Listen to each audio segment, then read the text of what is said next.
Hello, my name is Forbes. I'm going to be talking to you today about an approach I like to call chaos mode that I use to find and fix race conditions in my front-end applications, in React applications. For about the past 4 years, I've been working on a tool called rolling versions that aims to help developers to communicate with their product teams and their QA teams and their sales teams and keep them updated on new features and bug fixes. To do this, rolling versions generates a software development timeline showing your releases, showing what's in each release. And as part of that, this timeline is searchable. Now, as anyone who's implemented search will know, it's very easy to introduce race conditions if you have a search box that's searching as you type. So we're going to look at the code for that today. I'll show you how we might end up with race conditions, how we might find those race conditions, and ultimately fix them. So we're going to look at a simplified example of the code for searching these releases.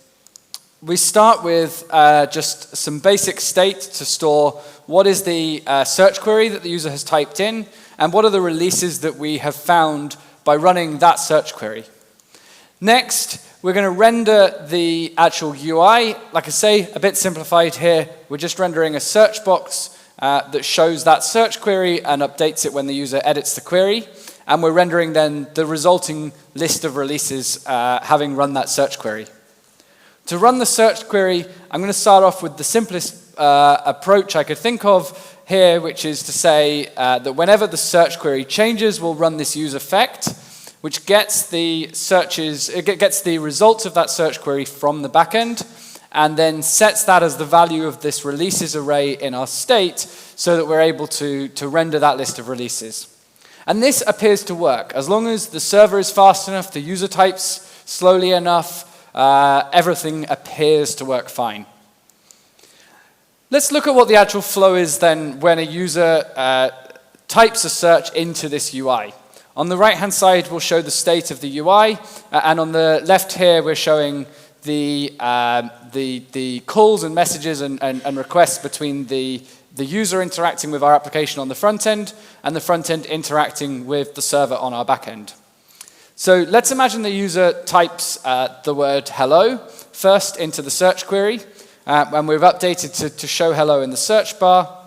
The front end then sends that query to the back end and says, hey, I need the list of releases that I should display for the query hello. The backend responds to the front end, and then the front end finally renders that list of results in the UI so the user can see the updated list of results. Now let's imagine that the user carries on typing, and they add the word world after hello. Well, now we're going to need to send a new query to the backend with this full string, hello world. The backend responds with some new results, and then we render those results to the screen. So far, everything looks good. As long as the backend is responding quickly, the user is being patient and sitting there and typing and waiting for results and then typing some more, everything works fine. But what if the backend is a little bit slower? Well, if the backend is a bit slower, but taking a consistent amount of time each time, then we might overlap these request-response cycles, but we're still keeping the order the same. So in this scenario, we're still going to end up with the same ultimate result, because we first get the results for the query of hello and render those, and then maybe a few seconds later we get the results for the query hello world and we render those. So we still end up showing the results for the final query that the user typed. But what happens if these requests are taking inconsistent amounts of time? So they're not just slow, apologies.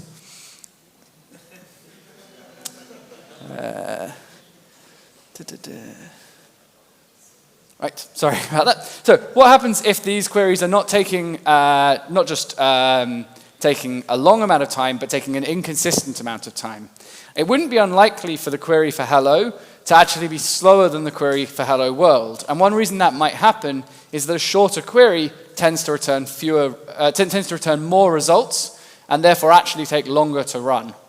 So it's not unlikely we might see a scenario like this, where that first query that we sent to the backend when the user had only typed the word hello actually takes longer than the query we sent later searching for the words hello world. And this results in the responses coming back in an incorrect order. So we actually get the results for hello world first, we render those, we're now in the correct state, but then we get the results for the earlier query of hello, and we render those, and now our UI is going to update and show these outdated results. So we're seeing results that don't match our current query because that earlier query came back later. One of the first things I see a lot of front-end developers reach for when they encounter this problem is the idea of debouncing. Well, if the problem is that the user is too impatient and doesn't wait for the response, then let's debounce the interaction from the user. Let's send the queries less frequently. And that's kind of a bit like if we had a user who was just calmly waiting for the results. That's the idea, at least, I think. So I'll just show a quick debounce function here. We can store the current, copy the value into state so that we have a way of delaying that update.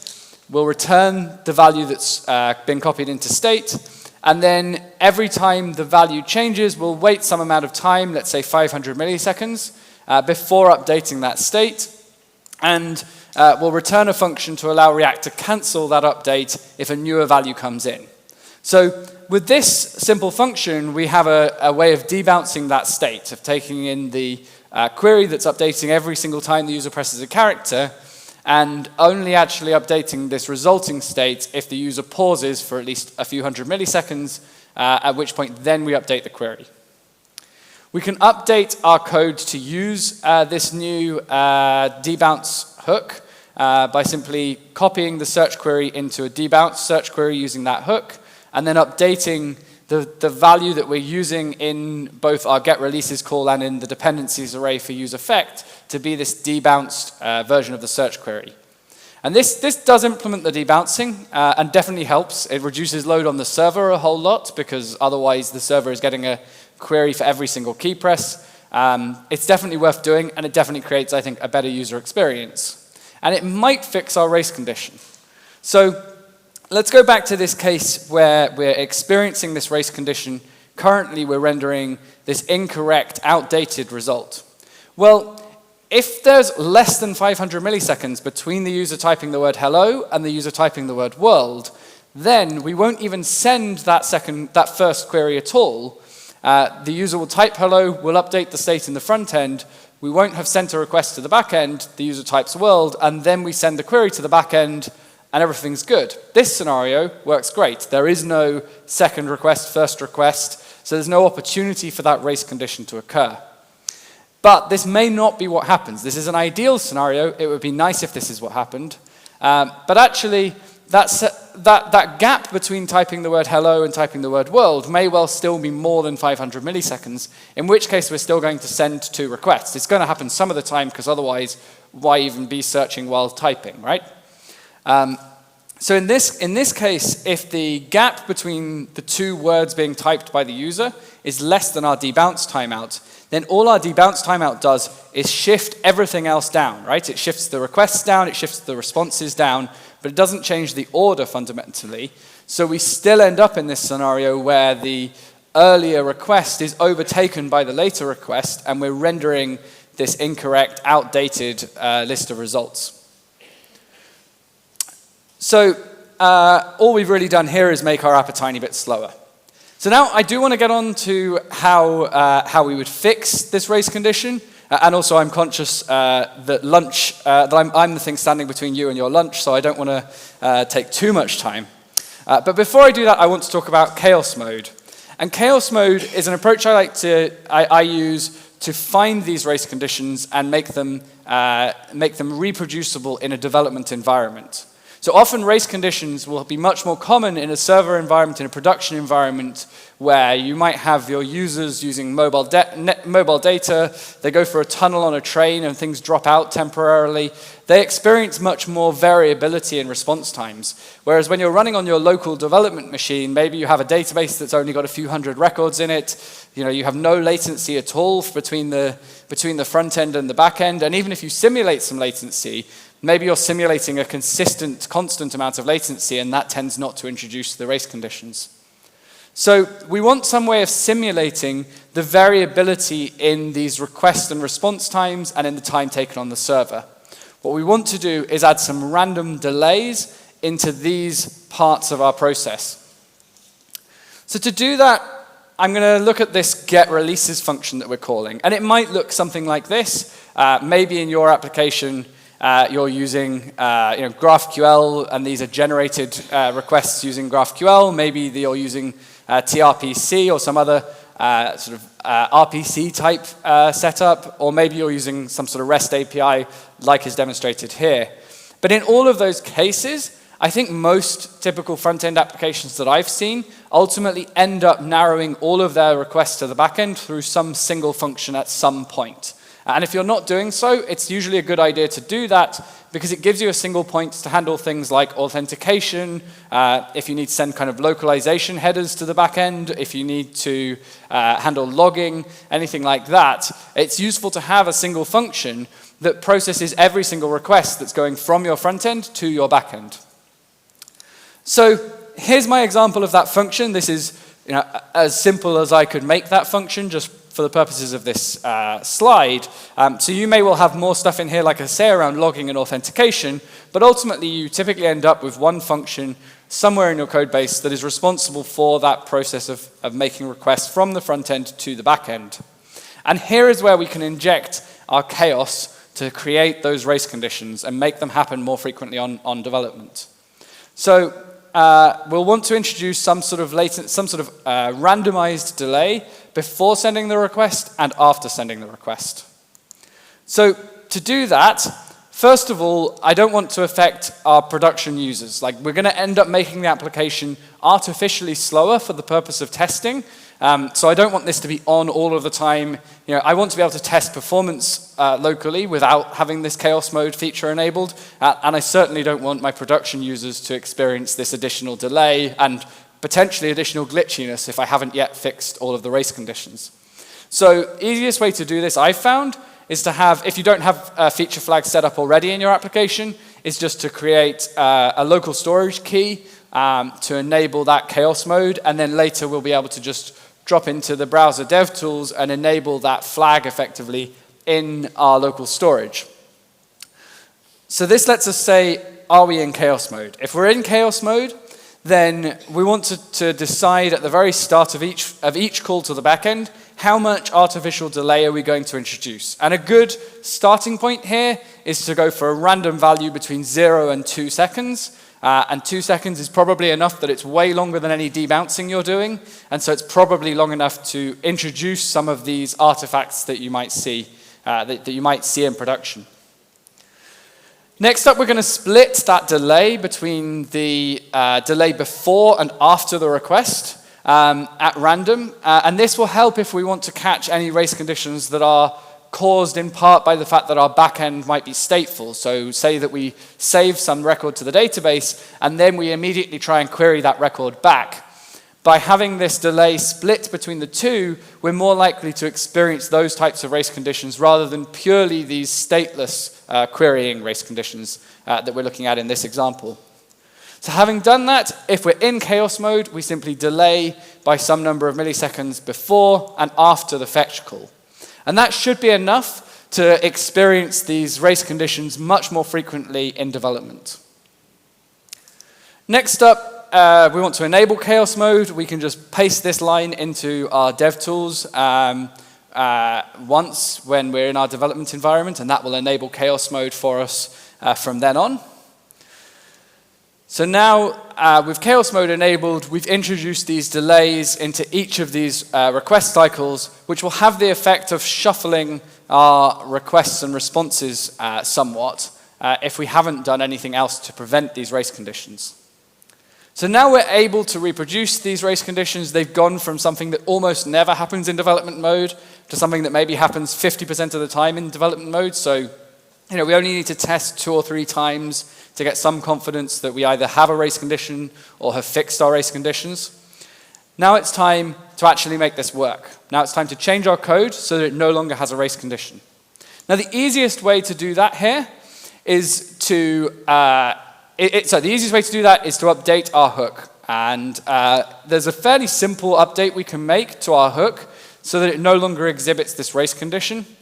First of all, we can declare a variable to track whether this request is outdated, to track whether this is the old request that should be ignored. Then when we get a response, if it is that outdated old request, we simply return before we call set state. So we're not updating our local state in response to this outdated request. And then finally, we can return a function from our use effect to ask React to tell us when we are in an outdated effect. And React will handle this perfectly for us. So whenever the debounced search query changes, it will call that function to cancel the old request before it begins the new request, which means that we'll always track this properly and we'll never update to some outdated state. So our requests to the backend haven't changed here. We're still sending the two requests and we're still getting them back in the wrong order. The only thing that's changed is when we get that second response, we no longer actually render it. We simply cut off at that point and continue rendering the correct new state. So now we've got something that works. We've fixed our bugs. We could stop here. This is good enough. And there are lots of cases where this is a really good solution and absolutely fine, and stopping here makes a ton of sense. But we might be able to make it faster in some scenarios. So one of the issues with our approach of debouncing at the moment is it's not tuned to how slow or expensive the request is. And it's not tuned in any way to how much load the server is experiencing or how slow the user's network environment is. We're debouncing by some constant amount, no matter what. Now, what we might want to do instead is to say that we debounce while we're waiting for the server. So if the server is slower, then we run fewer queries. If the server is faster, then maybe we get to a point where we're actually updating every single key press if they have really low latency, really super good connection to the server. So a way that you might solve this is to move to more of a state machine approach to tracking the process of the query, and we saw a bit of that from Eric yesterday. I find that a nice way to do this is to shift all of this logic outside of the React environment. React hooks can create some confusion around exactly what runs when, what the timing is, and so often it's simpler to just shift this into plain JavaScript or TypeScript, where you can keep track of the things, I think, more easily. So I'll do that by creating a store to track this release search process. I'll start off just with, this is just the boilerplate of a store. You could use some library to handle the stores for you. But really, this is all you need for a store in React is some set of functions to represent the subscribers to your store, an internal method to update all of those subscribers and tell them something has changed, and then a subscribe method that can be called by the React hook to subscribe to changes to this store. So with that boilerplate out of the way, what's the actual state that we need to track in our store? Well, we need the list of releases that we're going to render to the screen. We need the last search query that we successfully loaded. We'll set that to null initially because we haven't initially loaded anything. But this is the last query that we did successfully download. And then we can also store the current search query that's the search query the user actively wants to run. And then finally, we can be in one of, I think, 3 states here. We can be idle, we can be in the process of loading loading an updated list of releases, or we could be in some sort of error state where something's gone wrong. So next up, we're going to expose the sort of public API of our release search store. So it needs a method to update the search query, and it needs a way of getting the actual current state. So the getState function will return what is the current status and what is the current list of releases. And the setQuery function will set the current query and then trigger this load method to make sure that we update actually fetching stuff from the server, handle all the actual state changes. And then finally, we've got this internal load method that we're going to call anytime the search query changes, and we're also going to call it when the store is first constructed. So in this load method, first of all, we're going to say if we're already loading, then we return immediately, and we trust that everything is already being taken care of. Otherwise, we move into the loading state, and we update the subscribers to indicate that something has changed in the state of this store. And then if we're in that loading state, we keep going around this loop until we catch up with whatever the user is typing. And while that's happening, we update our tracking of what was the last query we actually downloaded, the results for, and we then download the results, update the releases, and finally mark the status changed. And then if during the process of that happening, if the server was quick enough, the user didn't type anything else, then we're finished. We now move into the idle state. But if the user carried on typing while we were running that search query, then yes, we got those releases, but we also need to get new releases because the query has changed in the meantime. So if that happens, then we go round the loop again and we remain in that loading state until we caught up with whatever the user was typing. And then finally, we just need to handle errors. So if anything goes wrong, we'll move into an error state, and then we'll just be in that error state until the user changes their query again, at which point we'll make another attempt at downloading the data. So having created that external store, all we need to do is integrate it into our React component. So first of all, we can construct a store with useMemo the first time that this component is rendered. And then secondly, we can use sync external store to synchronize the state from that external store into our React component, and that will give us access to the status and the release and the list of releases. So next up, in terms of the actual rendering, the only thing we need to change is whenever we change the query, we need to tell the releases store that we have changed that query, that the query is updated. And then optionally, we could also display some sort of loading indicator and maybe some sort of error indicator. And we should put some effort into styling these to make them look prettier. But for the purposes of this talk, I just wanted to demo that we can add that status in and display that status in some way. So how has this changed our request response cycle? Well, initially, the user types hello, as before. And we send a query to the backend. Nothing's changed here. And then we'll assume that the user doesn't wait long enough for the server to respond, or the server is a bit slow, so they type the word world. What changes is when we see that they typed the word world, we're already sending a request. We're not going to send a second one, so we're going to wait for that first one to respond and immediately render it. And then as soon as we have that response, we're going to send the second request and ultimately render the results of that request. So this gives you updates to the search results pretty much as fast as the backend can handle by constantly updating the results from the backend anytime the query changes, or anytime the query changes and the server is keeping up. But if the server is running a bit slow or there's a lot of load, then we're not we're not sending requests like multiple concurrent parallel requests from the same user for search. So it balances. It should find a balance between latency in the UI, and that user experience, with server load, while also not having any race conditions. And if we've written this and we're not confident, we can rely on chaos mode now to catch and check whether this does seem to avoid race conditions. Because now chaos mode will make those race conditions, if they did exist, happen more frequently. So, key points I want to leave you with are that you cannot assume async requests take a constant amount of time. Debouncing does not solve race conditions. At best, it can hide the issue in some scenarios, but it won't solve race conditions in all cases.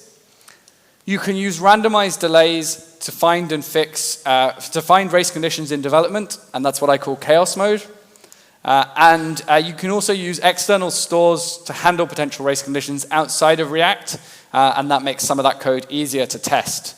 Now, before I let you go for lunch, I just want to remind you about rolling versions. I'm passionate about solving these sorts of engineering challenges, and I don't want to be constantly interrupted by my product team with questions about what's been released, what hasn't been released. And so I've built rolling versions to help streamline that communication and reduce the interruptions that you experience. Rolling versions has been in a kind of private beta state for several years now, but we're looking to launch within the next few weeks. So if any of you are interested in this at all, I'd love for you to come and find me after the talk, and we can discuss your release process and how communication around these sorts of things works in your team. I also have lots and lots of stickers, so if you would like a sticker, please find me, and I will give you a sticker. And if you are interested in learning anything more about rolling versions, you can check out rollingversions.com or scan the QR code, and you'll find more information there. Thank you.